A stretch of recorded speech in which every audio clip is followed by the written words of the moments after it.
Bienvenue à la réunion. Welcome to meeting number 6 of the Standing Committee on Fisheries and Oceans. By acknowledging that we are gathered on the ancestral and unceded territory of the Algonquin and Anishinaabe people and express gratitude we're able to do the important work of this committee on lands they've stewarded since time immemorial. Pursuant to Standing Order 1082, the committee is meeting for briefing with the Honourable Joanne Thompson, Minister of Fisheries. La réunion d'aujourd'hui se déroule sur forme hybride, conformément au règlement. Today's meeting is taking place in a hybrid format pursuant to standing orders. Members can attend in person in the room and remotely using the Zoom. But before we continue, I would like to ask all in-person participants to consult the guidelines written on the cards on the table. These measures are in place to help prevent audio and feedback incidents, and particularly to protect the health and safety of all participants, but especially the interpreters. You'll also notice a QR code on the card which links to a short awareness video. We'd like to make a few comments for the benefits of the witnesses and members. Please wait until I recognize you by name before speaking. Pour les témoins qui sont dans la salle, vous pouvez utiliser les... For witnesses in the room, you can use your headset and choose your preferred channel. Et pour les députés présents dans les salles, c'est tous les gens, si vous... For members in the room, please raise your hand if you wish to speak. I'd like to officially welcome our witnesses. First, we have the Honourable Joanne Thompson, Minister of Fisheries. And from the Department of Fisheries and Oceans, we have Adam Burns, Assistant Deputy Minister, Fisheries and Harbour Management. Annette Gibbons, Deputy Minister. And Richard Goodyear, Assistant Deputy Minister and Chief Financial Officer.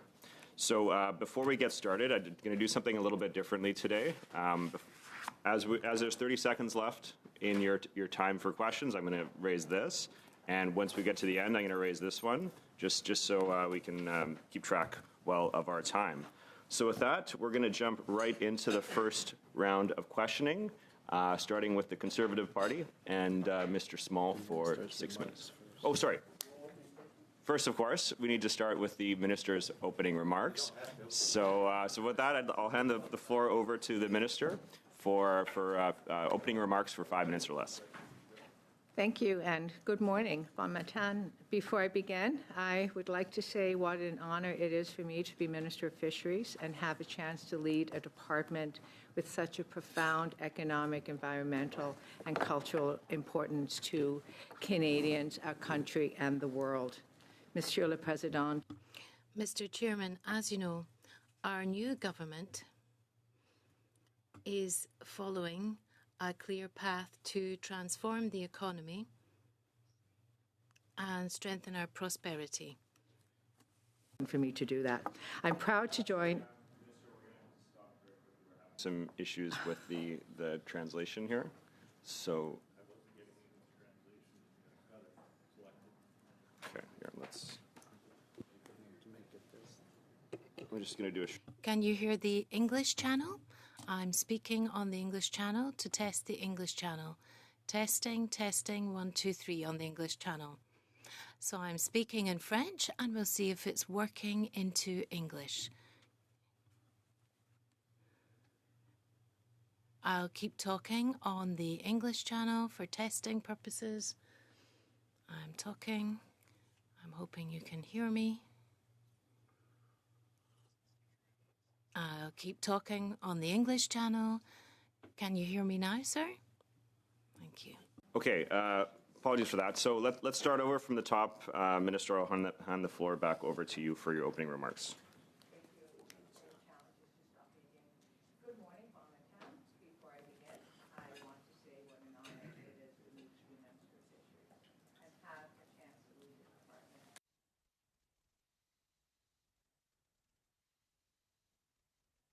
Microphone, please. Pardon?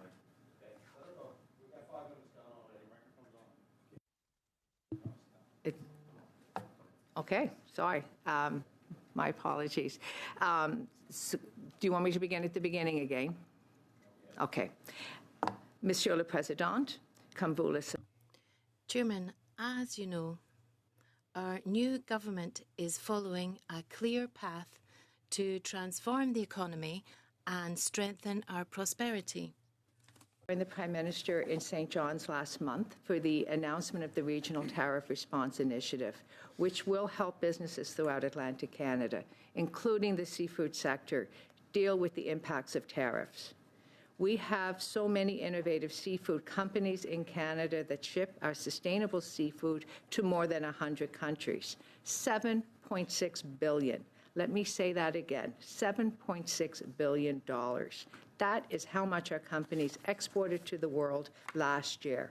In these challenging times, the Government of Canada will be there to help establish new market, strengthen ties with existing ones, and create new innovative products. Mr. Chair, I have been across the country this summer listening to harvesters, workers, community members, and stakeholders from across the sector. These meetings were focused on the pressing issues facing Canadian fisheries and coastal communities. These meetings have also helped to inform my own priorities, and I'd like to highlight some of them this morning. Let's begin with economic prosperity. As Minister, I am committed to driving economic growth in coastal, rural, and Indigenous communities. I want to make sure that the benefits of fisheries go to the people who do the fishing and to the people in their communities. By collaborating with provinces, territories, Indigenous partners, industry, and stakeholders, we can grow fishing economies in ways that are economically, environmentally, and socially sustainable. In June, I announced an increase to the total allowable catch for northern cod in Newfoundland and Labrador, based on input from partners and the latest scientific data. As a Newfoundlander, this was an especially proud moment for me. My sincere hope is that with a renewed and vibrant cod fishery, young people will return to seeing fish harvesting as more than just a recreational activity, but as a sustainable and fulfilling career. Additionally, I also increased the TAC for herring in southwest Nova Scotia after receiving additional scientific data allowing for more prosperity in that region. This is good news for coastal communities. These decisions take a responsible path backed by science, increasing economic prosperity for harvesters, processors, and coastal communities. Mr. Chair, I also want to take a moment to place some emphasis on our government's commitment to the owner-operator model. Owner-operator is not just a way of doing business, it is a way of life. Ensuring that owner-operator is sustainable at status quo is not enough. We must and will do more to close the loopholes that are being abused and further strengthen the owner-operator regulations on the East Coast. On the West Coast, the government remains firmly committed to modernizing the fishery and conducting thorough and thoughtful consultations with industry and Indigenous communities. Furthermore, our government is committed to building a unified and strong Canadian economy by leveraging our natural and human resources, including 3 oceans and 1/5 of the world's fresh water. Canada's greatest strength remains its people, highly skilled, educated, innovative, and diverse. By creating the right opportunities and by removing burdensome red tape, we can help boost the Canadian economy during difficult periods of tariffs and trade tensions. To that end, I will work with my Cabinet colleagues to advance major infrastructure projects quickly, safely, and responsibly through the Major Projects Office. I'll also advocate for policies that support safe shipping corridors and maintain strong environmental protections as we grow the economy. I will also say that DFO has heard loud and clear that people want us to enforce the Fisheries Act, to ensure that we are holding everyone accountable, and to assure when someone is fishing against the rules, there are consequences. Progress has been made, but there's more work to do.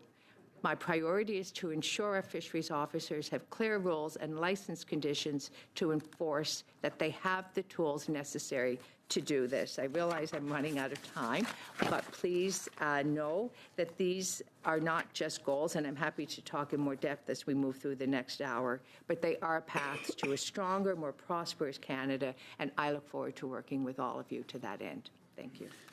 Thank you very much, Minister. And with that, we'll go into the first round of questioning, starting with the Conservative Party. Mr. Small, you have 6 minutes or less. Thank you, Mr. Chair. They have eyes that don't see and ears that don't hear.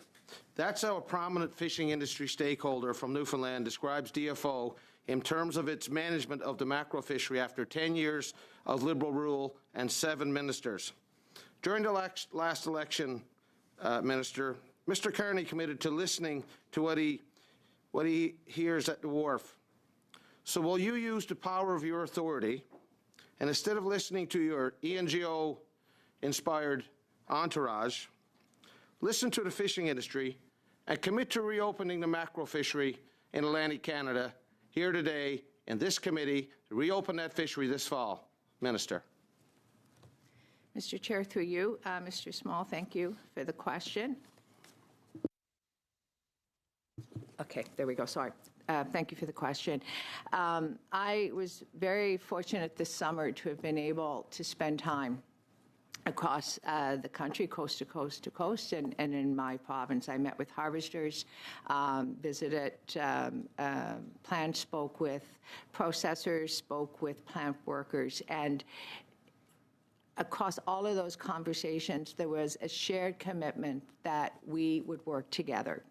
Obviously, science needs to be paramount in all decisions, and it is a process. But I also believe and respect that we need to link with harvesters, the people on the water who are invested so much in ensuring that we have stocks in good order to be able to continue fishing.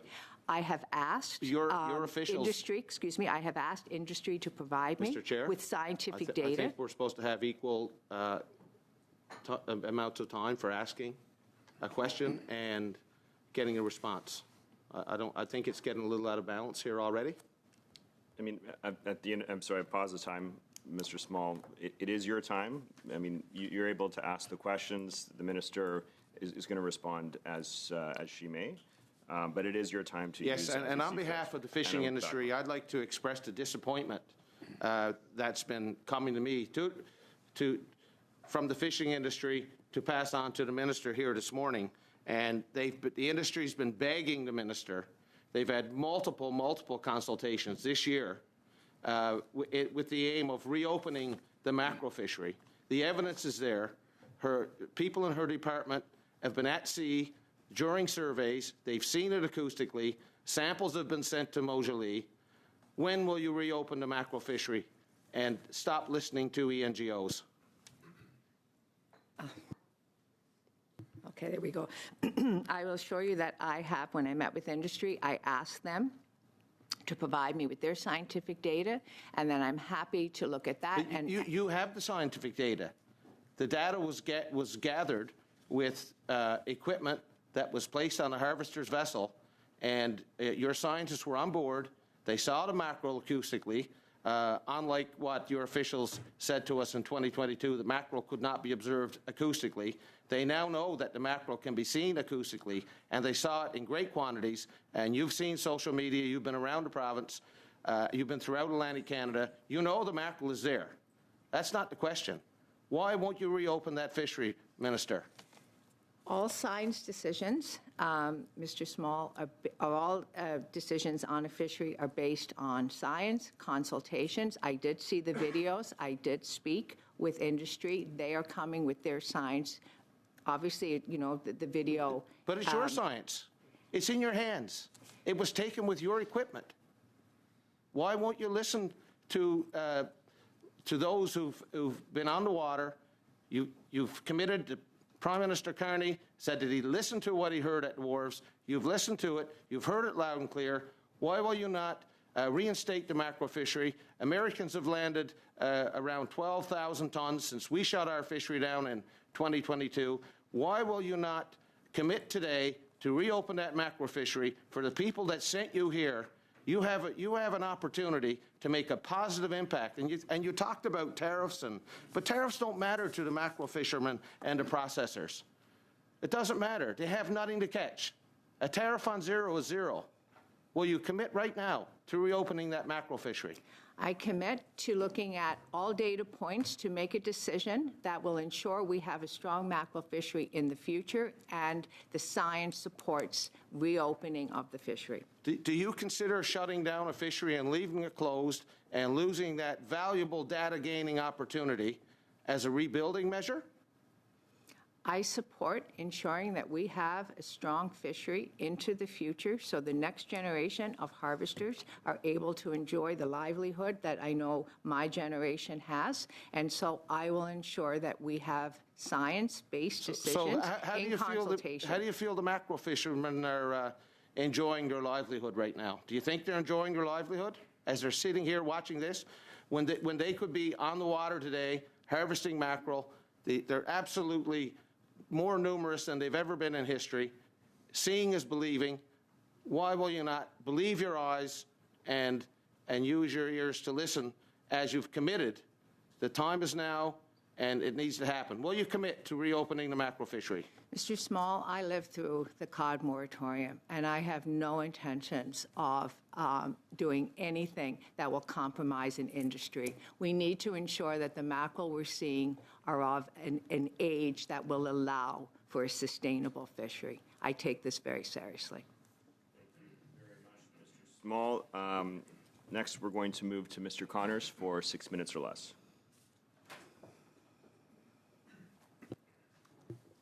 Welcome, Minister. I'm going to start off talking about the cod fishery. And last year, in your opening statements, you talked about doubling the quota. What concerns have been raised about either increasing the total allowable catch from 18,000 tonnes to 38,000 tonnes, or with respect to how the TAC was allocated? And through with your travels around the province and different parts of Atlantic Canada, how has that fishery gone this year? Thank you. Thank you for the question. And, you know, as a Newfoundlander Labradorian, it was so hopeful for me to be able to support a doubling of the TAC this year. And, you know, I did travel around the province, Atlantic Canada, but certainly for the province and Labrador. It has been a strong boost to our economy. I was in Icewater in Arnold's Cove, and to see the plant working with probably close to 12 months this year, strong economic benefit to the plant workers, Newfoundlanders and Labradorians who are able to stay at home, well-paying jobs, was really quite encouraging. I think as we move forward, it's important that we always ensure that the decisions made are decisions that are going to ensure the stock remains strong, that we have a cod fishery into the future. I look forward to seeing the data from this season. I think it will be very helpful as we engage all of these decisions. We will engage with all stakeholders as we look to next year, but it certainly appears that it's been a very successful season. Thank you very much, and that's good news to hear for fishers of Newfoundland and Labrador. My next question is about new entrants.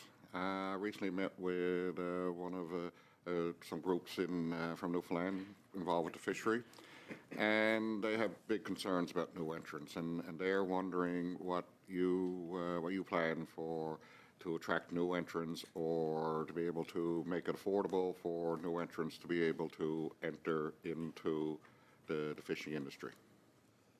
Thank you, and actually thank you for the question, because I referenced this in my opening comments, and every opportunity I have now to sit with stakeholders, I talk about this very important reality that the demographic within the industry is such that we need a succession plan now to ensure in 5 years, in 10 years, we still have a strong harvester population demographic in the industry.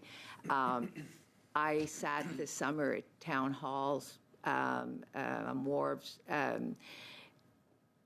and if there was one young person under 35 in the room, that was a good thing.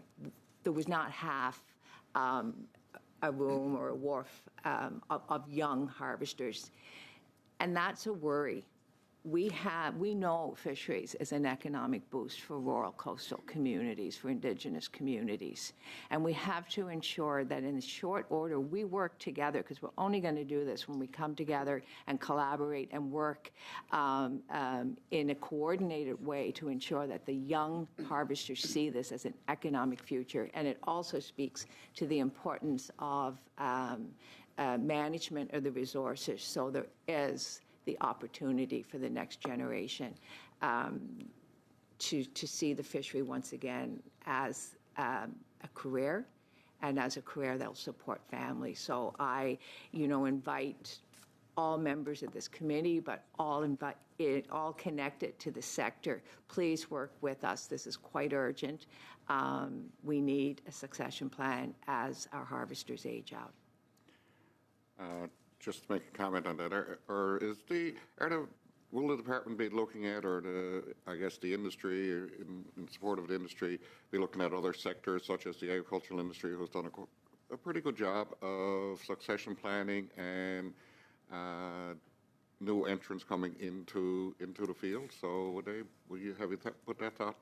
I look forward to all conversations. I mean, that has been, what I have done this summer. It's what I've done actually throughout my career. We work in collaboration, put ideas on the table, and collectively we find solutions, tangible solutions, we move forward. But I am committed to the work, and I think we need to be quite specific in terms of our timelines, what it is that we need to do to ensure that 5 years from now, we are seeing those younger harvesters, workers, plant workers, throughout Atlantic Canada, and certainly for our fisheries here, but throughout the country, because it is a national problem. Okay. I'll finish off just by saying, because I don't have very much time here now, that I think we should look at other industries and sectors and see what's been successful in those areas to attract new entrants. Great. Thank you very much, Mr. Connors. And with that, avec ça, on va à Monsieur Deschênes pour 6. So now we'll go to Mr. Deschênes for 6 minutes. So good morning, Minister. Thank you for being here. Like you, this summer, I travelled in my magnificent Gaspésie territory and the Île de la Madeleine. Can you hear me, Minister? So as I was travelling this summer, often people ask about the Fisheries Fund for Quebec. This is an initiative which has stimulated innovation and advanced fisheries in my sector with about 40 million over 5 years. Can you confirm today that the Quebec Fisheries Fund is going to be replenished?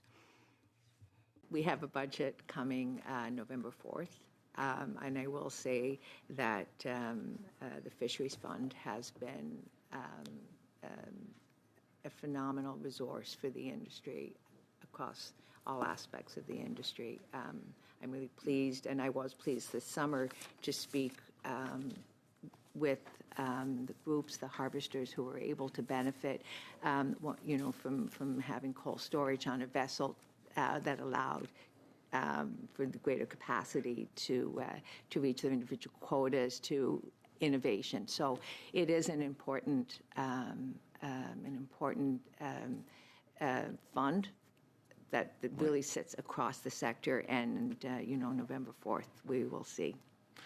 On s'entend que c'est justement une belle initiative. So it is a great initiative, we agree on that, but today you cannot confirm this because back in my region there's many people hoping that it's going to be renewed and they have to get prepared for applications. So you can't confirm today that your government will replenish this fund? Obviously, that decision sits with Finance Department. I would encourage you to certainly write to the minister. The perspective is important, but it is a budget decision, and that sits with Finance. Et donc, je comprends que l'austérité qui nous est annoncée pour... So the austerity that's announced could have an impact on the Fisheries Fund. It's possible it may not be renewed. Oh, sorry, it's slow. I would encourage you to write to the Minister of Finance. It is a budget decision. I can't speak to that, but I certainly can say that I saw indications across the country from the different funds, but certainly in my region, I saw indications of its success. Ça serait donc une très mauvaise politique publique de la part de... So it'd be a very bad public policy from your government not to renew this? Thoughts in writing and send them to the finance minister. Mais je comprends que vous avez besoin de... Je vais le faire, Madame la Ministre. I will do that, of course. Do you need our help to convince the Minister of Finance because he's not convinced that you need to renew that fund? In the budget, but certainly it's always helpful to speak publicly about programs that have been successful. Merci, Madame la Ministre. Un autre sujet, et vous... Thank you, Madam Chair. Another subject now. You've touched on this in your opening remarks, the importance of diversification of export markets. 85% of what we take out of the sea is exported towards the US.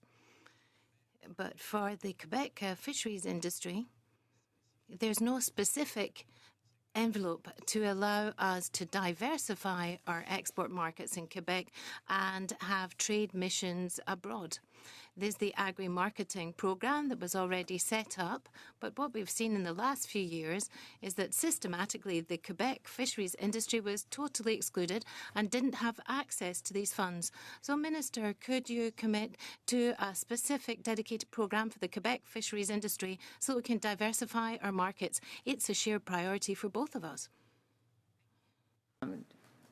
In the opening remarks, I referenced the recent announcement, the Tariff Response Fund, and that's $1 billion total, and I'm certainly pleased to work with you. I don't have the number for Quebec at the moment, but I will turn to the deputy in a moment to see if she does. But I certainly will get that for you and give it to you in writing. But I believe there are opportunities within that fund stream to be able to help. We have to diversify markets, and that's intended from coast to coast to coast. But I'll ask the deputy if she has the exact amount for your region. J'ai pas le chiffre exact. I don't have the exact figure, but it would be Quebec Economic Development that would administer that fund. And there is money as part of that initiative for SMEs in Quebec so they can diversify and be more innovative and so on and so forth. So you're confirming to me that within that envelope, there will be specific amounts so that the fisheries industry can carry out trade missions? Answer, it's for companies in general. For fish processing companies, they'll definitely be eligible as well. So, and I'll take my last 30 seconds, Minister, to talk about C5. This bill that was pushed through with a gag order. So when your government decides that a project is of national interest, that the project will not have to go through certain assessments. And in the annex, there's the Fisheries Act, which is included in the bill and says if there's a project of national interest, then it does not necessarily need to go through this filter of the Fisheries Act. So were you consulted before Fisheries Act was included in Bill C5? Been working on with my colleagues and certainly at the cabinet table is the processes that we will undertake to ensure that we are more timely in decision making. So we still need to respect species at risk, fishing habitats, but we can move in a much more timely manner, and that's been my focus on this, and I've been working with the department to look at ways that we can streamline some processes so we can get to conversations on offsetting and mitigating in a much more timely fashion. Merci beaucoup, Monsieur Deschênes. Et avec ça, on Thank you, Mr. Deschênes. So that rounds up the first round. start the 5-minute round, starting with Mr. Arnold for 5 minutes or less. Thank you, Mr. Chair, and thank you, Minister, for being here, albeit only for an hour, after this committee has repeatedly asked for a 2-hour attendance by yourself. Minister, who owns Canada's fisheries resources? The people of Canada. And Minister, according to the Constitution, who is ultimately responsible for managing Canada's fisheries resources? That would be me as minister. Thank you. And how much has your department's budget increased over the last 10 years? I'll look to the director or the deputy. Well, I can provide the answer. It's actually tripled from $1.7 billion to $6 billion. This is in the main estimates, a tripling, more than tripling. Would you agree that stock assessments are a core function of your department's work? Yes. In early July, a concerned citizen contacted me because your department had not signed contracts with river walkers who count salmon in BC. These delays dragged on through the summer and caused the cancellation of numerous stock assessment programs for sockeye salmon and others. Why has your department abandoned fisheries science that is essential to managing and conserving fisheries like Pacific wild salmon?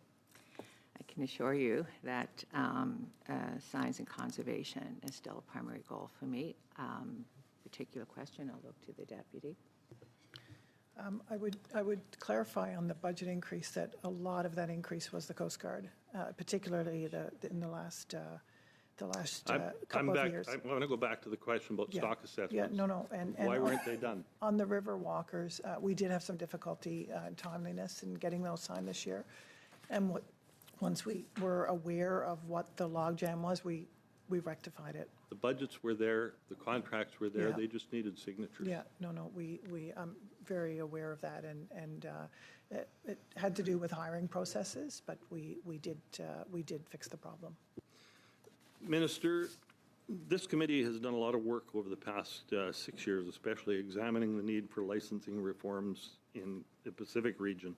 The committee tabled reports agreed to by all members of this committee in 2019, 2020, 2021, and 2023, all containing recommendations for license reform in the Pacific region. The Liberal government responses suggested they would act in line with the report recommendations, but they have not. In the meantime, in BC, prawn licenses have gone up 187%, crab licenses have gone up 321%, halibut quotas up 89%, and the list goes on. This government's inaction is putting BC harvesters out of jobs. When will your government, you and your government, deliver license reforms for BC harvesters? Mr. Chair, through you, thank you for the question. I think it's very important. I referenced this in my opening comments. I spent time in BC this summer. I'll be there next week. The modernization of Fisheries Act in BC is very important to me. I, in my opening comments, spoke of my commitment to owner-operator East Coast. I realize that a modernization in the West Coast will be different, and it will happen through intensive engagement. But I agree with you. We need to ensure, I'm doing this work now, and Is your department doing the work? I work in close collaboration with the department, and, when I set priorities, it really is very much with an understanding that the department works with me to support the work. And I can assure you. I hope you understand the importance of this to BC fishermen. I heard that loud and clear this summer. Thank you. Thank you. Your department estimated that the 2025 Fraser Summer Sockeye run to be only slightly over 2 million fish, but the actual run ended up being between 7 and 10 million. Despite this abundance in the return, you refused optimum access for harvesters and have directly sacrificed so much for rebuilding the stocks. They've done everything they can to see the return and restoration of these stocks. And when the stocks did return in abundance, they were denied access. Why? This year's run was very promising, and certainly, We are optimistic and hopeful we'll see this next year, but I think we need to be incredibly careful before we quickly increase quotas to ensure that the stock is in a place that it can sustain. We have people with 40 years' experience providing information to the panel that are resigning because they're so frustrated with the system and the lack of access. Why? So I'm afraid that the time's up here. That question or response to that can be submitted in writing, but we do need to move on to our next questioner. Et prochainement, on va à Monsieur Cormier pour... So we'll turn to Mr. Cormier. Madam Minister, to quote another great Minister of Fisheries from Newfoundland, the Honourable John Crosbie, who had to oversee the end of a 9-year Conservative government mismanagement of the fishery on the East Coast that led to the historic collapse of the cod fishery in Newfoundland. When I questioned about him, he said, often it's the bluster that comes from the opposition of today that pushes ministers to make decisions not in the best long-term interest. So we have to avoid that. I do not want to see decisions that result in that kind of disastrous impact for any fishery. But on some species, there's a growing divide between the department's science and data and what fishers are observing on the water. So could you give us your opinion on how you're going to blend what fishers are observing, their data, which is real, with the science to make decisions that protect the management of the fishery and the resource? Could you give us your opinion? Thank you.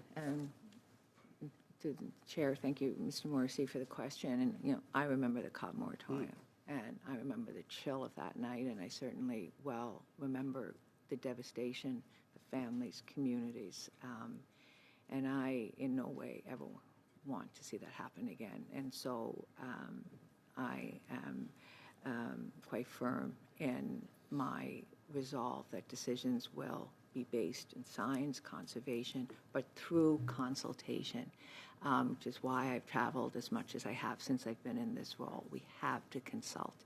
We need to consult with the expertise on the water, which are the harvesters, those invested in the industry, and where there are discretion or discrepancies, we need to be able to sit together and look at what is what's missing and what is that middle piece. And I've done that. I've done that on 2 occasions, particular decisions, and I will continue to do that. And I work closely with the department. My commitment is that we will have a fishery for the next generation, and we all have a role to play here. Thank you, Minister, because this summer in particular, fishers observed, and I observed, what looked like a rebounding stock of mackerel and herring in the Gulf region, and that should be taken into consideration as we move into next year's decisions on quota, and I'm pleased to see that you will take that into consideration when arriving at it. Minister, on a second point, currently in my province, the oyster fishery, which is a long standing fishery, an old fishery, is in dire shape, given the outbreak of MSX and Dermo. Can you give this committee some indication of how the department will work with this industry to make sure there is a future for this industry? We know it has rebounded in other areas, but this is an industry that will need assistance to ensure it's there in 5 years from now, that these fishers will be able to be there. So there's a number of options on the table. Could you give us an opinion on how you see the department working with the province of PEI and the industry? Obviously, I know this is an important issue. It's important across all Atlantic Canada. I have met with my counterparts in all regions. I've met with with Minister Bell a number of times on this, and will continue to. Obviously, other departments involved here, but I think, I'm certainly comfortable saying that there's a commitment that there is an issue. We'll work together, and I certainly know the significance of the sector to your province of PEI, and just know that I will continue to be actively engaged. Thank you, Minister. I was pleased to see you so firm on ensuring that the Fishery Act would be enforced and that violations would be severely charged. I'm concerned that in the very lucrative lobster fishery, one of the threats that could be detrimental to this fishery is illegal activity. In my time left, will you commit to this committee to ensure that illegal harvesters are dealt with to the fullest extent of the law? I can commit to that, and I can, tell you, and I think the evidence will show that from the moment I became minister, I engaged actively with the department to ensure that the belief that authorized fishing only will be accepted, and that was followed through with action. And I really want to thank the fisheries officers from coast to coast to coast who have been actively involved in ensuring that we have authorized fishing, and they can, do the work of enforcement. And I thank them for the work that they've done. It is making a difference. Thank you very much, Mr. Morrissey. Et prochainement, on va à Monsieur Deschamps. And Mr. Deschamps for 2.5 minutes. Thank you, Chair, Madam Chair, or Madam Minister, rather. I'd like to talk about the exploratory lobster licenses that have been granted on the North Shore in Gaspésie for 2024 and 2025. Our committee's examining that matter, and the testimony that we've gathered since the beginning of the study is that there's many people who are complaining about a lack of transparency, lack of explanation from the DFO groups that have been excluded. They don't understand why. There's the criterion of place of residence that hasn't been applied in a consistent way according to their fleets. So can you recognise in the light of this testimony that there is room for improvement? Assure you that I work in a manner that is engaged, collaborative, and I am prepared to work with all stakeholders. I can't speak to what predecessors did, obviously, but management decisions are based in science. It's based in consultation, and I am committed to that process. Est-ce que vous entendez les... So have you heard from the fishers and the Fishers Association something being excluded from the process? They wanted their name to be in the draw, but they were excluded. They wanted to get answers from your department. They never got them. Have you heard them? Have you heard these recriminations? We would have been more engaged in that process, the deputy. Il y a eu des pêcheurs.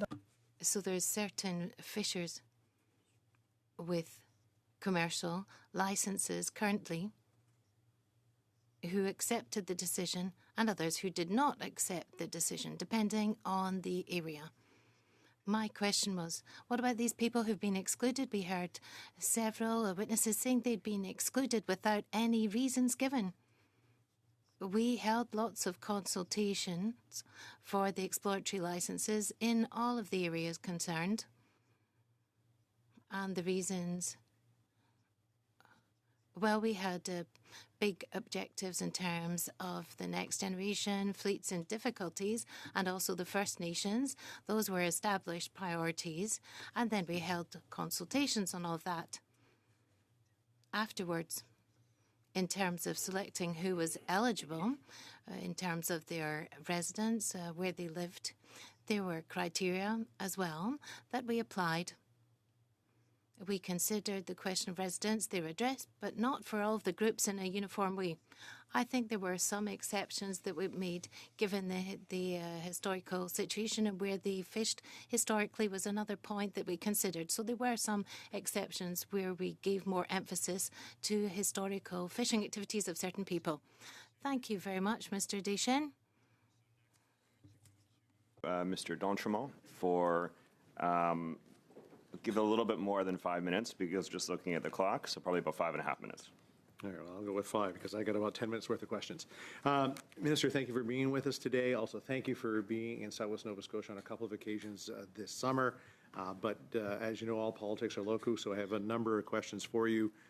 Since I was first elected in 2019, I've raised the ongoing issues on data on lobster stocks, especially when it comes to unreported and unregulated fishing, and conditions governing First Nation FSC fishing in St. Mary's Bay.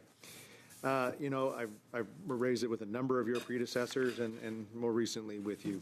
So after more 6 years of raising these critical issues, I find it very worrying that despite multiple requests, I have yet to receive a clear and comprehensive response, especially given the serious implication on the safety of fishers, the community residents, and more importantly, the sustainability of our fisheries.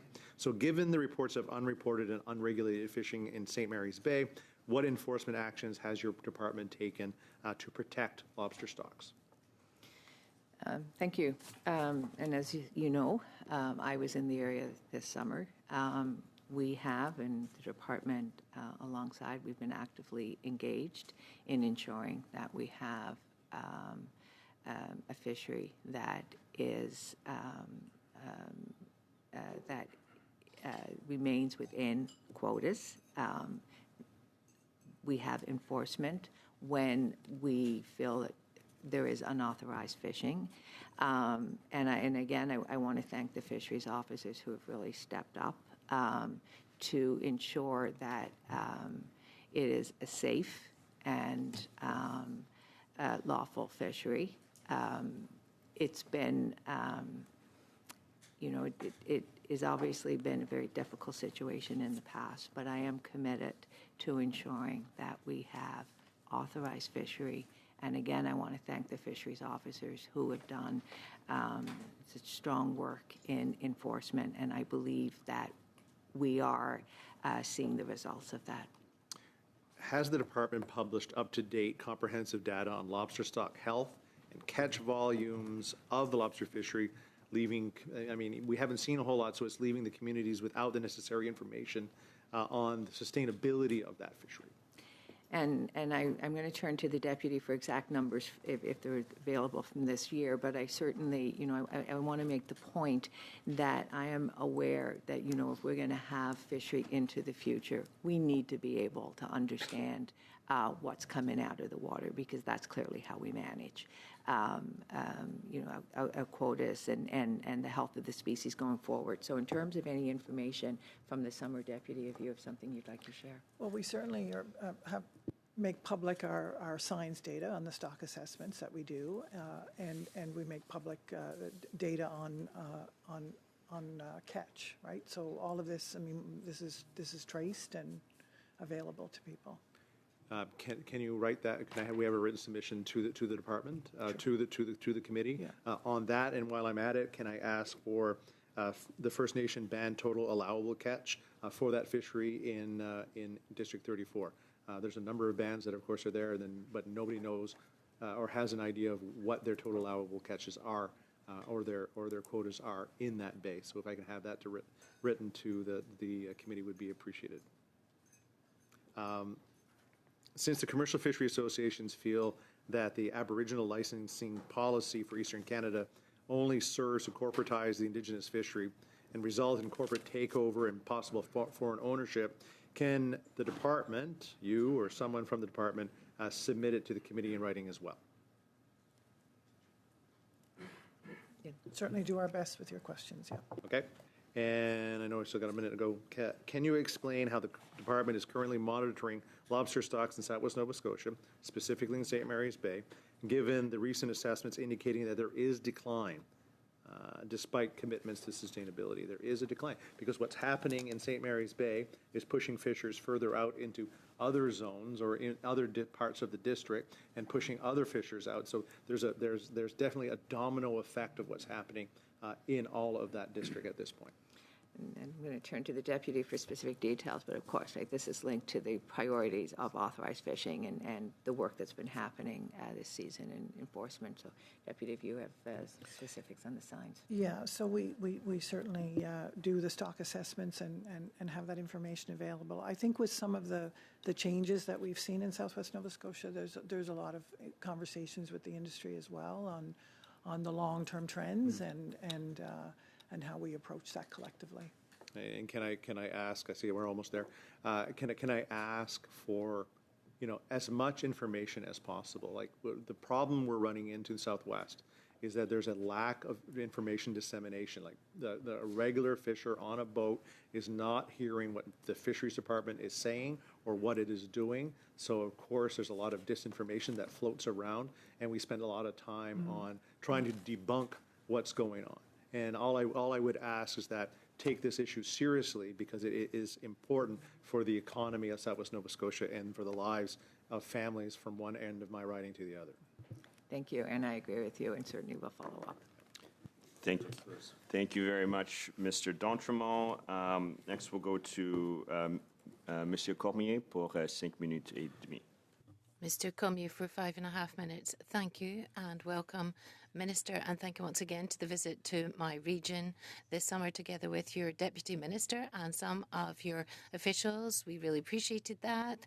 The associations and the municipalities that we met often, we meet with fisheries associations, but fishing activities, of course, allow lots of different businesses to keep alive. So I'm going to talk about small craft harbours and something that bothers me, and perhaps my colleague from the bloc is new, but when he was talking about investment in the fishing effort when he was out in his ridings, well, I think in his riding investments for the small craft harbours, I think probably be able to see that there's been lots of investment. And when it comes to questions about the Fisheries Fund that he put, it makes me smile, because it's not that he should talk about this with the Fisheries Minister, but with his own leader to get money in this fund, because the leader said that probably he's not going to support the new federal budget. So at the end of the day, Minister, I think we have made substantial investments into harbours and substantial investments into the Fisheries Fund, and we're going to continue to do that, no doubt.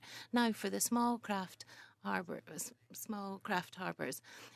you're here and you're Deputy Minister as well.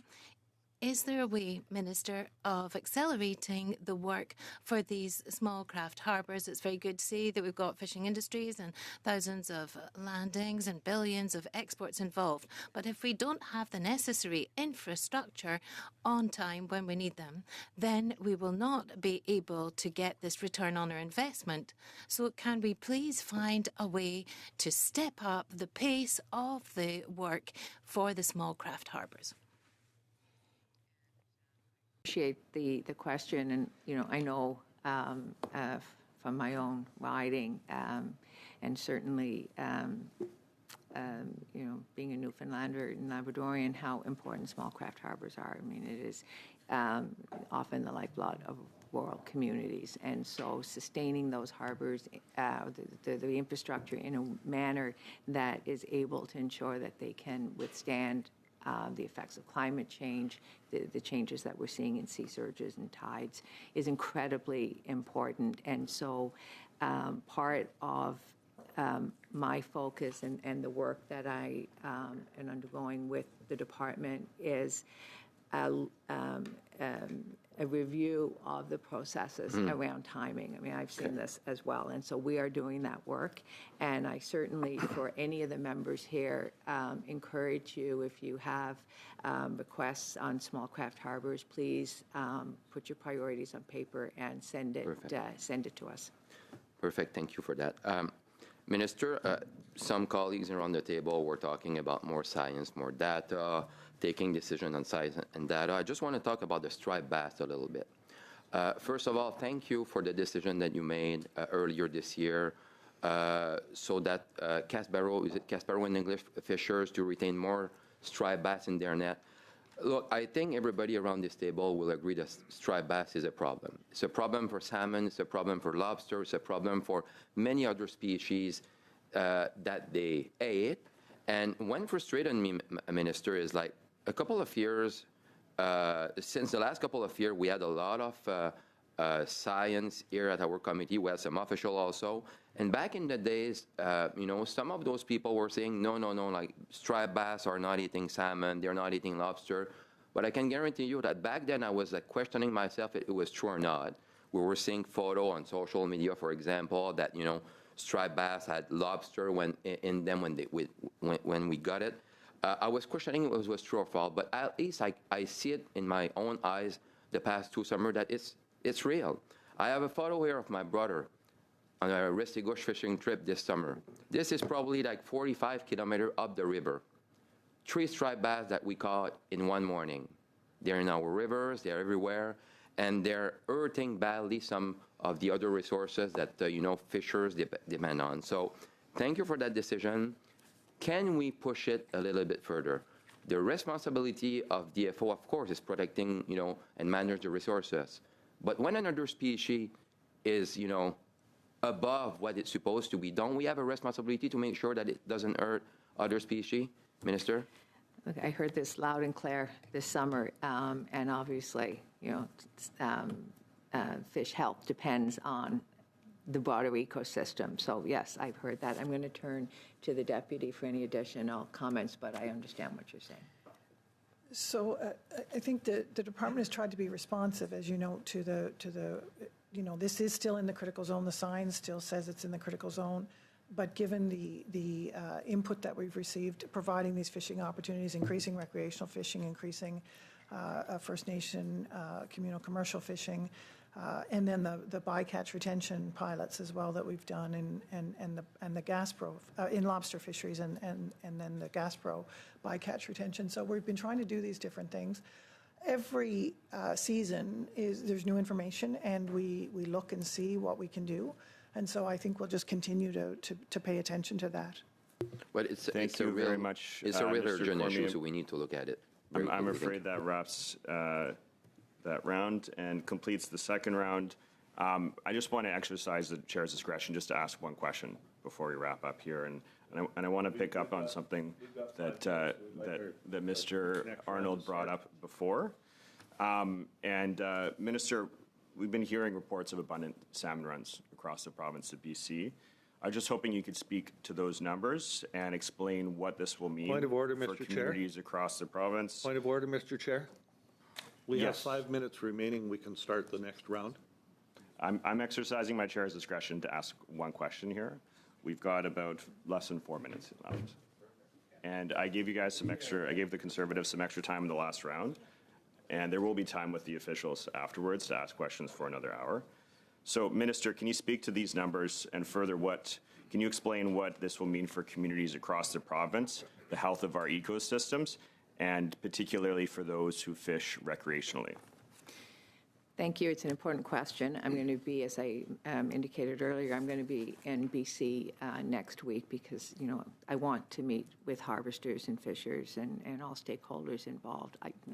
I have already heard clearly of the concern, and certainly, I know salmon is a species of concern, but it is so important to so many in British Columbia. But in terms of the specifics, I'm going to turn to the deputy for updates on numbers. I don't have the numbers. Happy to provide them. Just a general comment, though. On the Fraser sockeye, great to see that significant increase in abundance. We were able to provide more fishing opportunities, First Nation, food, social, ceremonial, recreational fishing. The constraint on further fishing opportunities was really around the stocks that migrate with the Fraser salmon, sockeye salmon. They're species of concern, salmon species of concern in particular, and in allowing higher fishing opportunities, we would have endangered those stocks. So that is a key thing that kicks in, which is really unfortunate. But it means that to conserve those other stocks, we have to limit the opportunities on a stock that is otherwise abundant. Thank you. I do want to emphasize what Mr. Arnold mentioned before. This has been a hard number of years for recreational fishers without the access to retention that sustains a lot of businesses and communities. And so the hope is with these types of numbers that there will be those opportunities in due course, keeping in mind that we do need to make sure that we have sustainable fisheries and meet our conservation objectives. Mr.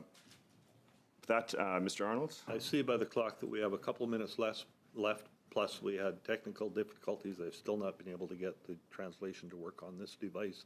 I'd like the balance of time that should have been there provided to Mr. Gunn, please. Why don't we do this? Given that we don't have enough time to do a round, why don't we do one question for each party before we wrap here, and then we'll move into questions from the officials. So with that, I will give one question to Mr. Gunn. Après ça, une question à une personne d'une. And then a question from our side, from the Liberals, and then over to Mr. Deschênes. We'll give you the opportunity to ask a question here, and then we'll move from there. Thank you, Mr. Chair. I'll presuppose I had two questions for you, so I'll presuppose your answer to the first one, that the department being committed to the reconciliation with Indigenous Canadians. Is that a yes, I'm assuming? Why then are you forcing salmon farms and the associated jobs out of the traditional territories of First Nations that support them? Thank you. Thank you for the question. This summer, I said led, but we did over 110 engagements on the sector. The report is sitting with ISED, and I can tell you I am looking forward to reading it, and then we'll make decisions from there. So a decision hasn't been made yet, then? No. Thank you very much, Mr. Gunn. I do want to give an opportunity for one member of the Liberal Party here, Monsieur Cormier. Une question ici. Well, okay, I'll take it for sure. Minister, just on seal quickly, because we talked about striped bass. I think seal is also a big concern to a lot of fishers in our area. What's the status on that? So, regrettably, our markets are still not strong, and I'm certainly, well, a Newfoundlander, I well know the overabundance of sales, and I really welcome input from all engaged in how we can move forward. It is a problem, but our markets are still weak for the product. On va terminer avec Monsieur Deschênes. And we'll finish with Mr. Deschênes. One question before we end. I haven't been here for long, but I think we're mixing up concepts. When I talk about fisheries funds, I'm not talking about small craft harbours, and it's not the head of the bloc that's going to write the budget, it's the government, and I'm surprised that we cannot still confirm that we're going to replenish the fisheries fund. So we'll wait and see whether you can actually confirm that you're going to replenish this fund, Mr. Cormier. And now, Minister, for Phase 2 of the exploratory licences, can you benefit from data that comes from First Nations fishers to see whether we can go on to Phase 2 already this year? Really happy and pleased to want to continue those conversations with you, and the decision is not made, and certainly let's continue to dialogue about this. Thank you very much, Mr. Deschênes. I thank the Minister for being here today to share priorities as was requested by our committee. We are going to continue with 1 more hour of questioning for the officials, but we're going to briefly suspend as we move some people in and out.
would like to welcome a new witness that we have joining here.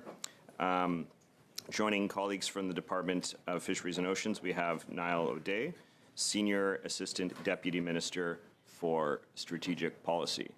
So with that, we're going to jump right into our first round of questioning, the 6-minute round, and I will hand the floor over to Mr. Small. Thank you. Thank you, Mr. Chair. Foreign-funded NGOs like Oceana, Oceans North, Sierra Club, Ecology Action Center have been given an increasing number of seats at stock advisories. Seats as stakeholders, groups that have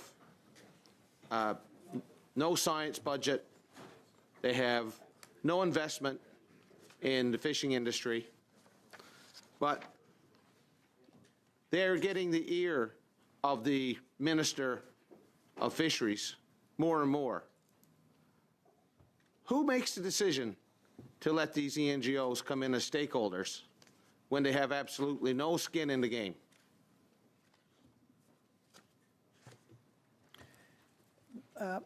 Thank you for the question. Mr. Chair, the department deals with a lot of stakeholders. The stakeholders come to us with the work that they do that is of pertinence to the department. So they're coming to us in any event.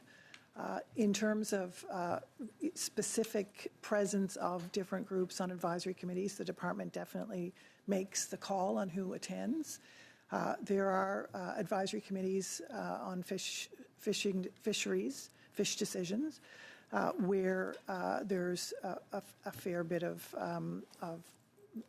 strong sense of collaboration among the groups and an interest in having everybody there. There are others where it is a point of contention. I wonder if the Deputy Minister understands the concerns of Canadians about foreign influence in our democracy and in our economy. Why are you letting these NGOs that are foreign funded, the majority of their funding in some cases comes from the US. Why are you letting Americans fund groups to destabilize the fishing industry in Canada? Mr. Chair, the department is open to the viewpoints, the expertise of lots of different groups of people. In fisheries, we work. Lots of groups of people, including Americans. Internationally, we have participation. Including the French. We work with international fishery organizations. We groups funded by the UK. Stocks. So there's a very strong international dimension to fisheries, and that is also the case in terms of perspectives on different fisheries in Canada. Mr. Chair, I'll turn my time over to Mr. Arnold at this point. Thank you. Thank you, Mr. Small. Ms. Gibbons, the minister in her testimony earlier mentioned that modernization of the Fisheries Act in BC is very important to her. What direction has she given you in your department for modernization of the Act? So, Mr. Chair, the minister has certainly asked the department to accelerate the work on this. We have been engaged with communities for quite some time. We've done a variety of different pieces of work. For example, we did a survey on foreign ownership of fishing licenses and fishing businesses on the West Coast. We're now moving on at the minister's direction to a more detailed assessment of the impacts of possible changes on the West Coast. Thank you. Looking at a more granular level in fisheries. I wrote the minister back in August about the contracts that hadn't been signed for stock assessment work in British Columbia. Just received an answer finally October the 8th, and the letter back referred to more cost-efficient stock assessment methods. Can you provide the committee with the details on those new stock assessment methods that apparently are going to be more efficient than having someone actually walk a stream and determine how many spawners actually escape to the streams? Provide further detail to the committee on that. Thank you. And when does the department expect to see any substantive work on owner-operator fleet separation, basically modernization of licensing on the Pacific Coast? We are continuing those engagements with all of the players in the industry. When should we expect to see anything significant out of that? I can't really provide a specific timeline. I mean, we will continue the engagement this fall, and then we will look at next steps after that. Okay, and one question that I always ask is, when will the department finally recognize the risk of the spread of aquatic invasive species in Western Canada? Just recently, there was a mussel-fouled boat found entering British Columbia. It was only through the work of the provincial governments that the vessel was stopped, partially decontaminated, then further decontaminated and quarantined in British Columbia. The federal government owes a responsibility to manage the salmon stocks that are so prevalent. Okanagan Lake has finally seen a restoration of sockeye salmon returning to that system. The effect of zebra and quagga mussels could be absolutely detrimental. Why hasn't the department recognized the need for fair and equitable distribution of resources for aquatic invasive species? I'm here. It's an important question. I hope the department can submit that answer in writing. But with that, we're going to move to our next questioner, Monsieur Cormier, pour 6 minutes. Merci. Merci beaucoup, Monsieur le Président. Mr. Cormier, 6 minutes, please. With the mic for Mr. Cormier, please. Merci encore pour... Thank you once again for your visit this summer. You were able to see the different associations and municipalities with whom you met. Have requests, and they have true concerns, and they want to work in collaboration with the department. And I think that over the last few years, perhaps there's been something lacking, but it seems there's more openness, and we're going to work on joint files and advance these together. So thank you for that visit. Now, to understand the mechanism as to how we can make changes in this area. We're going to study the Fisheries Plan or review the Fisheries Act. We're going to do that in the committee. But in terms of fines, there's a lot of publicity on social media where fisheries officers have stopped people where there was illegal fishing of crab or lobster, their name and the offence, and then the amount of that was out there. Personally, I find it something that we should do more often, because perhaps that's going to give people food for thought before they go and illegally fish for different species. If they're going to be named and shamed on social media afterwards, that can really deter quite a few people, discourage them from doing so. But I think it's not going far enough when we talk about fines. For example, if you've got a fisher, somebody who's fishing lobsters, and sometimes there are people who've got their own licenses, but they go after the hours of fishing to bring in the lobsters on the quay. They get a fine for this illegal activity, and they just get $250 as a fine. I would go back the next day and the day after if I was them, if that was all I have to pay. So how can we actually increase these fine amounts? Are the ones who do that, I presume it's not just your department, but I imagine there's a recommendation that would need to come from Fisheries and Oceans, and probably Department of Justice has to be involved. But could you please explain to us how we could do that to modernise these fines? Because I think we're just at the start. We've got the name and the offence, but the fines need to be boosted. Yes, thank you for that question, Mr. Chair. The department is aware of this issue as well. That's been referred to us. And there's the review of the Fisheries Act in the committee. I think that would be an opportunity to examine this question. And the department is doing its own analyses and changing things that have been raised by stakeholders. They'd like to see changes to the Act, to the regulations, and also the department's policies. All of this is on the table, and it's in that context that we'll be able to examine this. Perfect, is the answer. Now, Ms. Gibbons, another issue that I've been raising for years here, and I'd like it to be resolved once and for all. I've talked about it with you and with the Minister, namely the sale of licences that go outside of our regions over the last decade in my region. And here I'm talking about snow crab licences, and they've lost about 10 licences to Quebec, and they've gone to other regions. Because once again, the residency criterion are not the same for New Brunswick compared to Quebec and so on. So I'm convinced, Deputy Minister, that if we removed the licences from Quebec, probably there would be a real outcry. But our licences are going off to Nova Scotia, Quebec and elsewhere, and it seems that we're not able to stop this. There's very doubtful transactions taking place. We're very young people who've got no fishing experience at all. Buy licenses at 20 million. Where are they getting this money from? Even though the Fisheries Act is there to stop that type of doubtful transaction, it seems that our licenses are still fleeing to other provinces. Once again, there's another 2 licenses that are under scrutiny for leaving a region. So how can we stop the sales of licenses to adjacent regions? For example, if you've got crab licenses in Caraquet, they need to remain in Caraquet. They should not go off to Gaspésie or Nova Scotia. And the same thing for them. They should be able to retain their licenses. How can we stop this?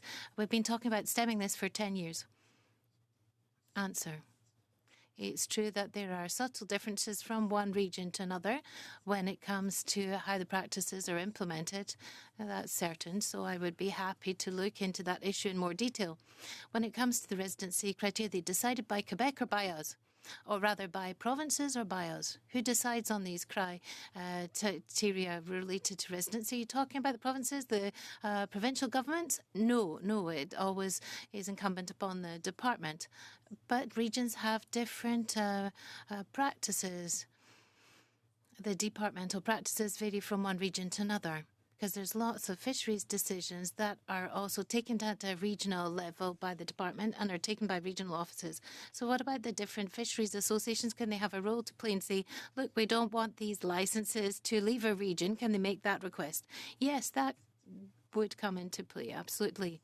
Now, there are these differences because of consultations down through the years, and often we don't change because it's not supported by the fishers in a given region. We've seen that. Thank you very much, Mr. Cormier. Your time is up. And now we're going to turn to Mr. Deschênes for 6 minutes or less. I'd like to come back to this question of the exploratory lobster licenses so that we can inform people in the east of Quebec, the Ile de la Madeleine, North Shore of Gaspésie, of the stages to come. So phase 1 of the exploratory licenses has been launched. So what's the process to go on to phase 2? When this decision is going to be taken, are you going to open up new sectors for new exploratory licenses? I'm putting this question to Ms. Gibbons because I've understood that you need to analyse the scientific capture or catch results. You've got them in this week, I've understood. So in these documents, include what's being caught by First Nations fishers? We look at all of the catches, all of the catch data. So the First Nations provide you with figures on their catches this year with the exploratory licenses. I don't know if we've received that yet, but it's under discussion. I don't know if we've received it yet. I can't confirm that to you. But can I understand that this is going to be done? Yes, we asked to get that information. Our practice is to have everyone's catches. And the First Nations accept to send that data to you. We're under discussion with them, I believe. There have been some concerns, some fears, but the department's policy is to ask for information on catches. So that's under discussion so that this data is provided, but it's not yet been done. Answer. When it comes to this first phase, we don't yet have the data, but we're busy collecting it as we speak. Question. What are the other approaches that you're going to take to determine this? Of course, you're going to look at the catches, and we've seen this year we haven't got the First Nations catches, but it seems to have been quite good otherwise. But what are the other steps you're going to take to make sure that you'll be able to decide that it's responsible to open up phase 2?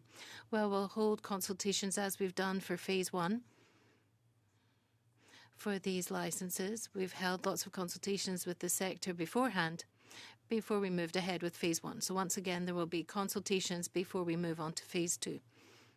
Consultation is there's not additional scientific surveys that you should do to look at the state of the stocks after phase 1.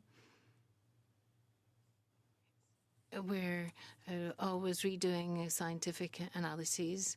I can't talk about surveys and exact dates for surveys in these 3 zones, but there's always an update of science by the department, by the scientists.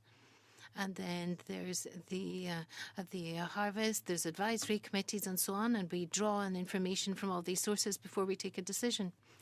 Now, another matter that was raised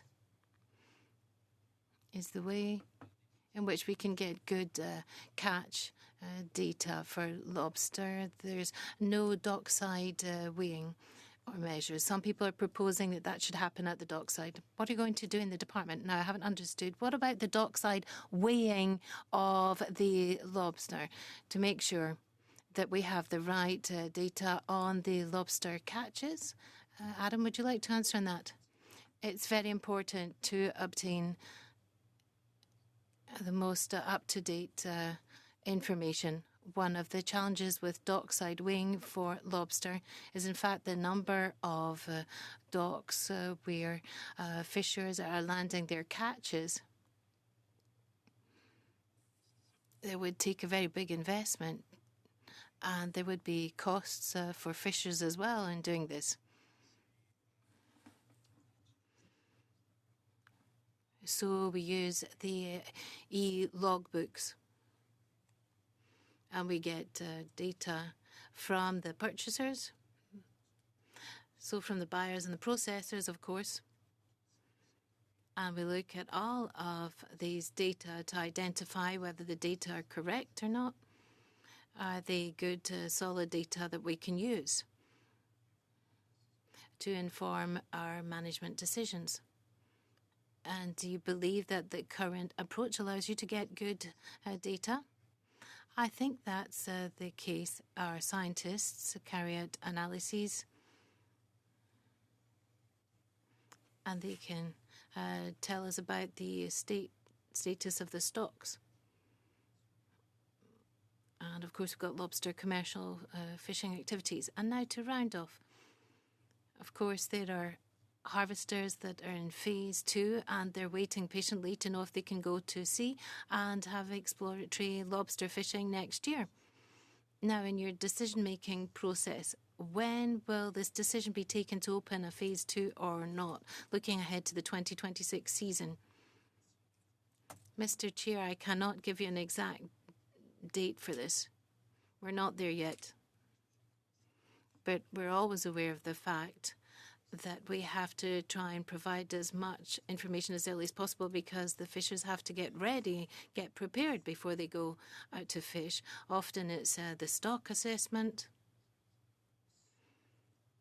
which delays things more than we would have liked. It's a question of the biology of the stock. Sometimes we can't finish off on the scientific side of things until it's almost time to go fishing. But we really do our best. We are aware of these needs from the sector. Could it go up to April? No, I couldn't tell you. Sorry, we have finished up there with the 6 minutes. Moving us into the second round, 5-minute round, starting with Mr. Gunn for 5 minutes or less. When it comes to decision-making at DFO, are the decisions based on science or on politics and ideology? Decisions at DFO, the Fisheries Act Mr. Chair. The Fisheries Act guides decision-making at DFO, and conservation of the stock is a key factor. The considerations around and obligations for the rights of rights holders, Indigenous communities, is a factor. Socioeconomic considerations are another area that the minister has the authority to take into account. Maybe I think you were getting there, but who is the ultimate decision-making authority when it comes to things like openings, closings, quota allocation at the department? Mr. Chair, the decisions on fisheries are made in different ways depending on the fishery. Who is the ultimate decision-making authority? Decisions that are made by the minister. There are other decisions that are made by regional directors general in all of our regions. So the decision-making authority, the ultimate decicision-making authority is the... Under the Act, the minister has the authority, and the minister sometimes delegates the authority. Is the minister a scientist? The current minister is not a scientist. He's not a scientist. Okay. Ministers can be scientists. Right now, DFO is implementing a 30 by 30 policy as it pertains to so-called marine protected areas, which means closing off 30% of Canada's waters to various economic activities. What is the scientific rationale behind 30% specifically? Mr. Chair, the 30% is not a number derived in science. The selection of the areas that would be considered to be priorities for establishing conservation areas is you answered my question. That was perfect. Has the department done a study of the economic and social impacts of these marine closures on fishermen and their families? Mr. Chair, the department, in working on marine conservation areas, always looks at the socioeconomic impacts of establishing an area, and we work very hard to try to minimize any impacts on commercial fisheries. We are constantly referring to the fact that commercial fisheries are the lifeblood of communities. Excuse me. Why did DFO delay commercial and recreational openings this year for Fraser River sockeye when it was obvious to everyone involved early on and the results from the testing boats that the returns were many times above what was originally forecasted? And what % of the estimated Fraser River sockeye run was harvested this year? Mr. Chair, I certainly can come back and provide further information on the statistic that the member is looking for. As I noted earlier when the minister was here, we did allow increased fishing opportunities on Fraser River sockeye this year, but we were constrained in those opportunities because there is co-migration of Fraser River sockeye with stocks of concern, salmon stocks of concern in particular, and we have to make sure that we don't endanger those stocks. What did DFO's own scientific studies conclude about the risk posed by aquaculture to wild salmon? And does DFO have any evidence or studies that demonstrate removing the salmon farms will result in wild salmon recovery? Mr. Chair, the department is regularly updating the body of knowledge, the scientific knowledge on salmon farms. We've had science over many, many years. We've had a lot of studies on pathogens that reached certain conclusions. We're currently doing an update on the impacts of sea lice from salmon farms on wild salmon. Do you have any studies in science that shows salmon farms pose a unique risk on BC's coast as opposed to the coast of Atlantic Canada? Does this study exist? There are different studies that show different things, Mr. Chair, on the impacts. We've had a study on the East Coast, for example, that on the interactions between escapes from salmon farms, Atlantic salmon and salmon farms, and wild Atlantic salmon. So that is a different study that shows a different impact from one coast to the other. On the West Coast, the salmon farms are not interacting in that interbreeding with salmon because they're two different species. It's Atlantic versus Pacific. What is the Fraser Salmon Management Council's role when it comes to fishery opening decisions announced by DFO? The Fraser River Management provides advice to the department, and so we take that advice into account.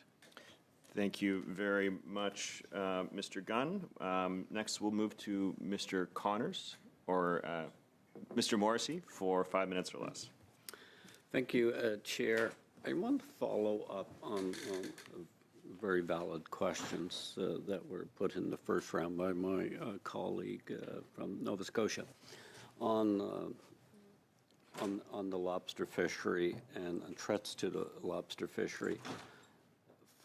For food and ceremonial, is food and ceremonial lobster harvested by First Nations allowed to be resold for commercial value? Mr. Chair, the chair is absent, so committee members, the food, social, ceremonial fish harvest is not authorized for commercial sale. So, how do you enforce when the department is advised that the lobster caught in this under this fishery is being sold? In fact, quite sometimes blatantly shared on social media. Do you follow up on that, and do you enforce it? So our enforcement approach is multifaceted on all fisheries and on food, social, ceremonial. In St. Mary's Bay, if I can speak to that this year, we've had a very systematic, proactive approach. We work with the communities on the expectations, the conditions of license around my our question, food, social, ceremonial. My question, Madam Gibbons, is do you actually charge? You stated earlier that the department has a responsibility to enforce the Fishery Act for the conservation.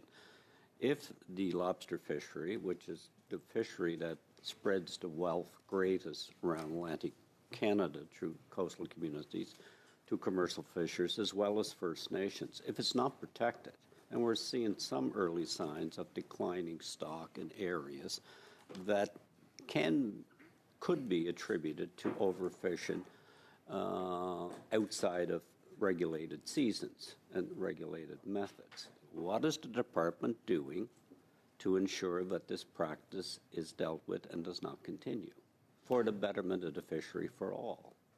And this has been discussed at this committee for a number of years.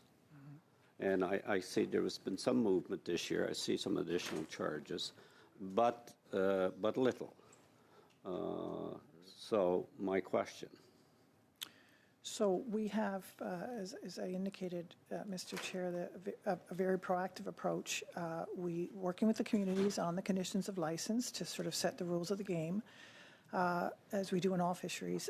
We also are very active in enforcement activities, whether that is on the water, on the wharf.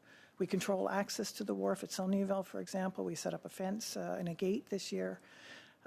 We have other intelligence functions that we do which are not visible. They're not patrols, but behind the scenes work that we do.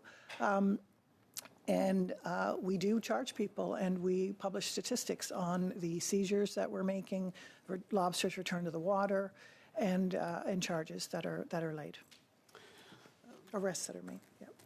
I'll continue on this theme because there was some incidents this fall in coastal New Brunswick in the lobster fishery in that general area, where there was some fishing under the moderate livelihood that may have been outside of the negotiated terms of that. Are you aware of that? I'm not sure the exact, Mr. Chair, the exact example that the member is referring to, but certainly I'm briefed by the regional directors general on all. And what are the director generals that, briefing you in situations like that? What I'm have you been briefed? And what has those briefings advised you on situations like this? So we have regular discussions. I have regular discussions with the leadership in the regions on what's happening and what we're seeing in different fisheries and violations. I have a chief enforcement officer who gives regular updates on what is happening, and the regional directors general as well provide updates on the exchanges. And are you getting updates that there may be illegal activity occurring under the disguise of these fisheries? I regularly hear about examples of concern, absolutely. Concern. I'd be a bit more specific. Are you being briefed that these activities are occurring? The specific arrests and examples of individuals, I mean, that is something that is dealt with by Conservation and Protection as a independent And I respect the independence. enforcement body. I'm Yeah. afraid I'm going to have to interrupt here, so the time has elapsed. So with that, we're going to move on. Prochainement, on va à Monsieur Deschênes. So we'll go on to Mr. Deschênes for 2.5 minutes, please. Ms. Gibbons, I'd like us to continue on the exploratory licenses and talk specifically about the Anticosti Island. I don't know if you've been able to look at the catch data and perhaps putting this question to Mr. Burns, but what we're hearing from Anticosti is that the fishery was almost miraculous. Even if people didn't have many traps, there were enormous results. And people back home are wondering whether we should open up fishery more in Anticosti, because if we look at the licenses compared to the territory, it's less intense than for the Madeline Islands. So could we increase licenses around the Anticosti Island? Is that something you're exploring?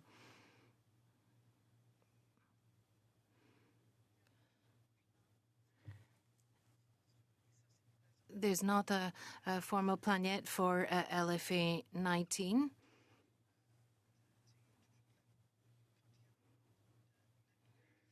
But when new information comes in, we do look at this and see what we're going to do with the catch levels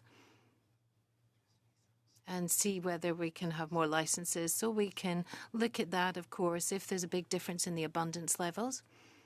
Mr. Burns? I don't have anything to add for the moment. Now, the data that's coming into you at the moment, is that suggesting that could be the case for Anticosti?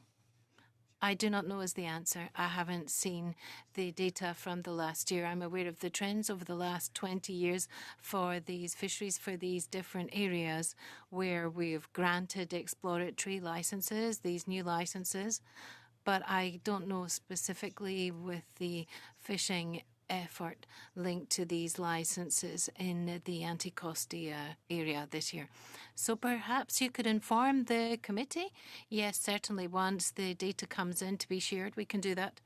Now, to round off, I don't think I've got much time left, but a question that comes up when it comes to pêche au coq in the Chaleur Bay.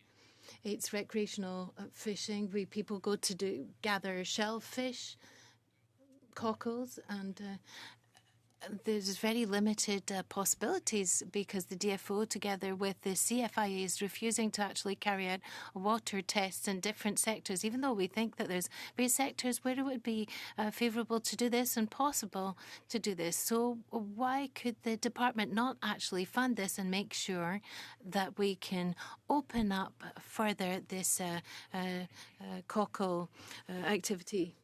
Avoir une réponse par écrit. Perhaps you could get a written answer and that we've run out of time. Merci beaucoup. Thank you so much. I want to pick up a little bit maybe where Mr. Morrissey left off when we're talking about the lobster fishery, specifically charges that have been laid. So there was probably, I think, 3 charges that were laid. The number of traps were pulled from the water that did not have the appropriate tagging on them. I was just wondering, what kind of volume did DFO actually pull from the water for checking? What are the statistics that they were seeing? Because they were basically pulling with 2 vessels. I don't know how many a day, how many traps they were pulling a day, how many were the checks, and how many were legal, how many were illegal. Mm-hmm. And if you don't have that number in front of you, can you provide that to the committee? Yeah, we are regularly updating the traps that we are inspecting and the seizures and the lobsters returned charges. Those things we do a regular update. But I won't give you a number today because it is different from one day to the next. But we do have those statistics. When they're doing that kind of work, are they doing some science investigation as well on lobster quality? Because some of the challenges that we've had over the last, I would say, 10 years that this has been going on is the challenge of is the lobster ready for market in the months of August and September? We've seen molting lobsters, we've seen seeded lobsters. We're seeing some of those being caught during those summer fisheries. So I'm just wondering, is it being looked at for lobster quality and for the future of that fishery? If you're taking away a seeded lobster and you're God knows doing what with it, you know, is this the right time of year to be even fishing these lobsters? Officers are, you know, their role is enforcement, right? Their role is protection and conservation, and when they're doing patrols on, say, lobster, what they see in terms that may be of interest to their colleagues in science, there are mechanisms for those conversations to happen. That's a really important part. They are eyes and ears of the department on the water, and so we certainly want to take advantage of that. All right, well, let's go to eyes and ears for a second. You know, eyes and ears are not only fishery officers, not only Coast Guard folks, they're actually fishers themselves. And it seems like when we talk to associations, we talk to, I mean, on redfish, we've heard from a number of folks, they feel that they're not being consulted by the department. They feel that the pleas from associations, independent fish harvesters groups, are falling on deaf ears. How is the department going to fix that? Because this is prevalent across catch groups, whether it's lobster or herring. Well, herring finally got somewhere, but that took them years of lobbying the government to get there. So how are we going to change this where we have people on the ground doing the work, seeing the fish stocks either decline or increase, and have the department that doesn't listen to them? Thank you for the question, Mr. Chair. The department is well aware of the criticisms, and it is difficult often to reconcile what DFO science, peer-reviewed science, conclusions and the observations of harvesters, and we've talked about some of those examples this morning. Striped bass, for example, is one, mackerel is another one.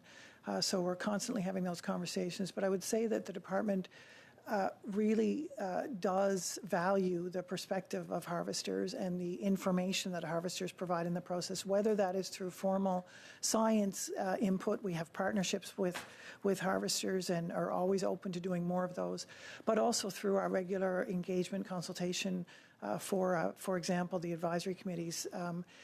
We know we need to improve in this area. We know that there are concerns about the level of engagement the department does, and we want to make sure that people feel heard. And so we have been working on ways to be more proactive and plain language with our science advice, and so that and provide opportunities for people to give feedback on the science advice in a more deliberate way. You know, the department has changed its model over the last number of years. You know, I can remember when local DFO offices had people in them, and right now they have locked doors. You can't actually find a fishery officer. They're out doing their work, which is great, but there is nobody there to actually listen or talk to. Everything's online. Most people don't have access to a phone. So how are we as a government, or how are we as an opposition to push government to actually change their model of care? Like, there's a model of care here that we're really falling down on, that the department really has to pick up this ball, because the communities that depend on the fishery feel not heard. Perhaps there could be a response to that in writing. But with that, we're going to move to Mr. Connors for 5 minutes or less. Thank you. Welcome, Deputy Minister, I guess, Gibbons. My question is going to be around the transfer of the Coast Guard to National Defence. How will the transfer affect DFO's ability to collect scientific data aboard Coast Guard boats?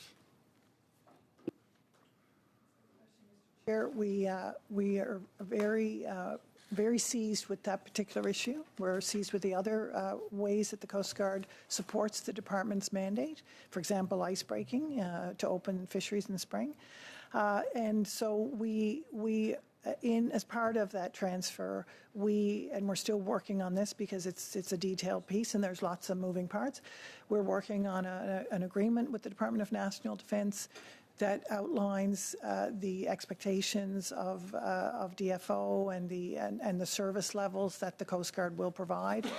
They are our platform for science, and we will certainly be continuing a regular dialogue. The Coast Guard and Department of National Defence have been very clear that this is a priority for them, and so we will make sure that we have a very clear governance arrangement around this, and that we continue to stay in very close contact so we can plan in real time and ensure that the needs of the department are met. Just to, do we anticipate like any safety concerns or anything like that for DFO now? Mr. Chair, we don't expect there to be any change in the situation for the department's officials who will be on Coast Guard vessels.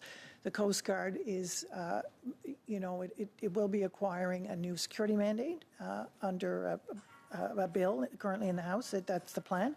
But the Coast Guard remains very much the same civilian agency that it is now. It kind of was picked up and moved over very much the same as it is now. And this security mandate will not change the impact on DFO from our estimation. I'm going to go back to what was been discussed earlier with the Minister and to get your opinion on the disconnect between DFO and harvesters when it comes to information. This can be for changes in regulations, programs, or how to use new tools such as e-log and stuff like that. What is DFO's plan to bridge this gap so harvesters don't feel so in the dark? Mr. Chair, we're working on a number of fronts. We have engagement at all levels. We have lots of engagement with the Federation of Harvesters, but at a local level with the local fish harvester organizations. I noted a couple of questions back that, we really are working to do a better job in relaying what we're seeing on the science side and making sure that people have a chance to provide their feedback on that. In our advisory councils, our advisory committees that we have, which are really on the management of fisheries, which, we want to make sure that we have the views of harvesters before we proceed to management decisions for a fishery in any given year, trying to make those as early as possible if there are contentious issues to offer additional opportunities for exchange.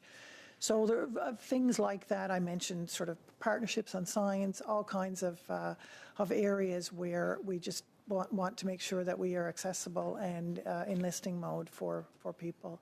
It is very difficult in this department. I've been in this role for 3 years this month, and it's difficult to make everybody happy. This is people's livelihoods, and there's so much at stake for them, and that is something that the department is front of mind for the department all the time. And, at times we're making decisions based on conservation, for example, that where people fundamentally disagree and are very unhappy about that, and it affects their family budget. And we understand that is very, very difficult. At the same time, the department's mandate is to try to preserve fish stocks for the future, and so those decisions are not always going to make everybody happy. But what we do have to do is make sure that we are accessible to people. And, I take the point about the doors are locked. The doors are locked because we've changed the way that we work, but also because we have had incidents of threats to employees, and that's a very difficult situation. But we still have to be very accessible and very open to the input of associations and the public on how we can do a better job on that front. Thank you very much, Mr. Connors. So that completes the second round. We're going to do an abridged third round where it'll be 3.5 minutes for the Conservative Party and the Liberal Party, and then 2 minutes for the Bloc Québécois. And so I'm going to turn the floor over to Mr. Arnold. Thank you, Chair. Deputy Minister, the You referenced the potential impact on other stocks of concern were the reason for not expanding access to the summer run Fraser sockeye this year. Early indications were of an incredible run size. We heard of seine test nets coming in with 10,000 fish per seine set. The recommendations were there, the indications were there that those fish, those summer run fish, could have been accessed much earlier and avoided the late fall run that you seem to reference as being of a concern. After 40 years of dedicated service to Pacific salmon fisheries management, Mike Griswold resigned from the Pacific Salmon Commission's Fraser panel in August because he could no longer support the government's mismanagement of Fraser River sockeye. Why has Pacific salmon management failed so bad that trusted veteran experts are resigning in protest? Salmon science and consultations in BC, and just the number of stocks and the different state of those different stocks and the fact that they migrate together, all of those things, it makes it a very, very complex environment. We do a tremendous amount of engagement on this. And why were the decisions so slow, or were there other reasons that the decisions weren't made to increase access to those extremely abundant stock of summer run sockeye? We in my experience, we are often up against the clock on salmon decisions, and it is partly when the science is done, and it is partly the engagement that we do, the consultation we do through the various mechanisms. And so this is something that the region is very aware of and really tries to prevent, but it is one of those areas where it is very difficult to Ms. Gibbons, provide. Ms. Gibbons, where do fish harvesters and processors get their funding from to cover their costs to attend stock advisory meetings? Mr. Chair, I don't believe the department funds people to come. I think they pay they fund themselves. Yeah. Who funds your department to cover the cost of these advisory meetings?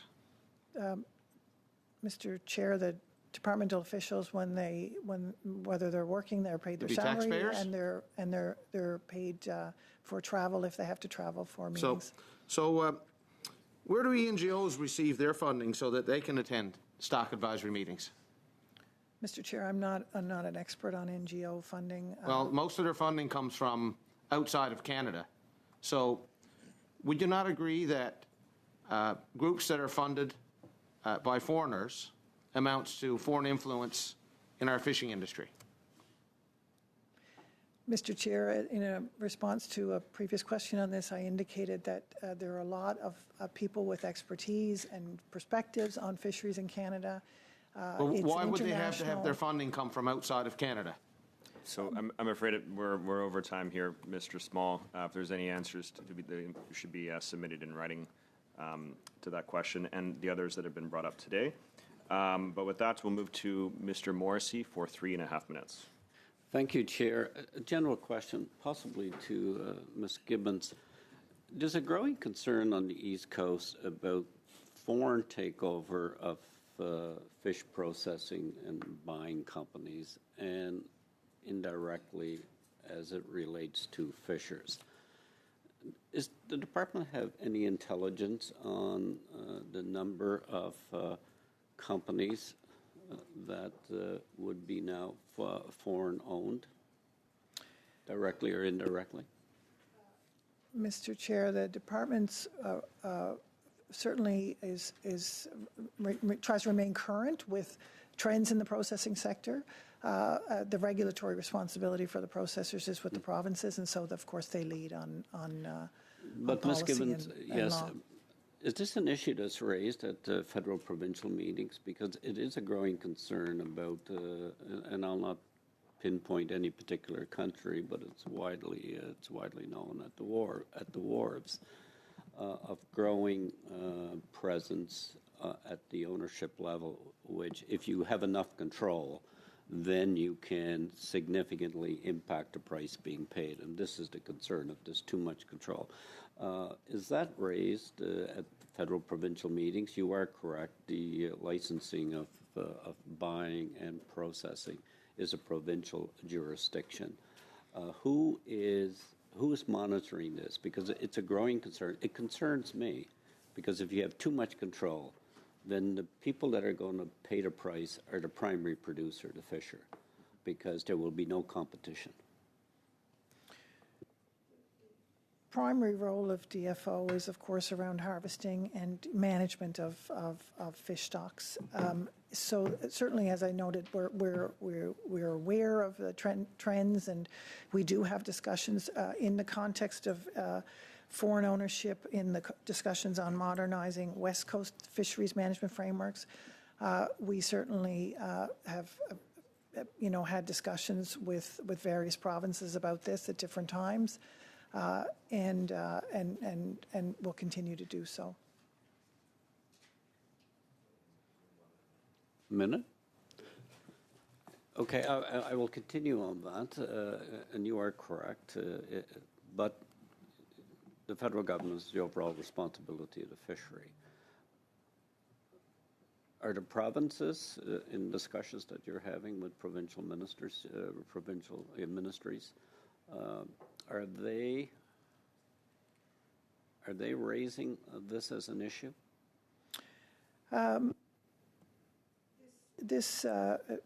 It certainly has come up at different times in discussions. I understand that the Newfoundland government has been doing some work on that issue of foreign ownership, but really I have to defer to them. It's their jurisdiction. Yes, that's fine, Chair. Great. Thank you very much, Mr. Morrissey. Prochainement, on va à Monsieur. And now we'll go over to Mr. Deschênes for 2 minutes. Thank you, Chair. Pelagic fishers for mackerel and Gaspésie are covered by a moratorium since 2022, and I talked with a fisher this summer who had a mandate to carry out scientific surveys. So what's the state of scientific knowledge today when it comes to the state of the resource for mackerel and herring in the Gaspésie? The state for mackerel, well, perhaps Adam can talk to this. I don't want to make a mistake. Perhaps I made a mistake earlier. On striped bass, I said it was critical, but in fact it's in a state where we need to proceed with caution. The status of the stock was always still a concern because the fishers were seeing more abundance at certain places. We did extra surveys, in fact, in these particular areas to see whether there were more eggs.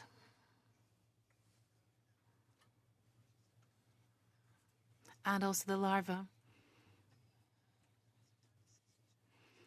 And the results of these studies didn't actually change the scientific opinion or the scientific advice around this, but we'll continue discussions with fishers as to what they're observing and then update science accordingly on mackerel. Same thing applies to herring. So at the moment, there's not enough resources. Now on Atlantic salmon, we've seen a real drop of salmon runs in the Gaspésie, and the Federation of Salmon of Quebec is asking to do scientific tests in the Strait of Belle Isle between Labrador and the Newfoundland Island, because apparently that's where there's a problem in terms of the different estimates. I know that the Salmon Federation contacted you but said there was no collaboration. So could we perhaps ask the Fisheries of Cap-Blanc in the Belle Isle Strait to ensure that when there's bycatches of salmon fry, can we actually carry out some tests? We're always open to looking at these requests and see whether or not it's part of the survey updates Of course, there's always a question of money as to how many surveys we can conduct, but we are open to looking at this and see what can actually be envisaged or possible. Thank you very much, Mr. Deschênes. Of our second panel, I do want to thank our witnesses for being here today and answering questions. There were a number of questions that were asked where we weren't able to have time for an answer, so please, in due course, submit those answers in writing for the committee's consideration. But with that, I'll just end by saying our next meeting is going to be on October 21st, where we'll have the last witnesses for our study on the redfish quotas and exploratory lobster licenses. And then on October 23rd, we're going to begin our study of the review of the Fisheries Act, which of course was started in the last government. So with that, is it the will of the committee to adjourn? Meeting adjourned.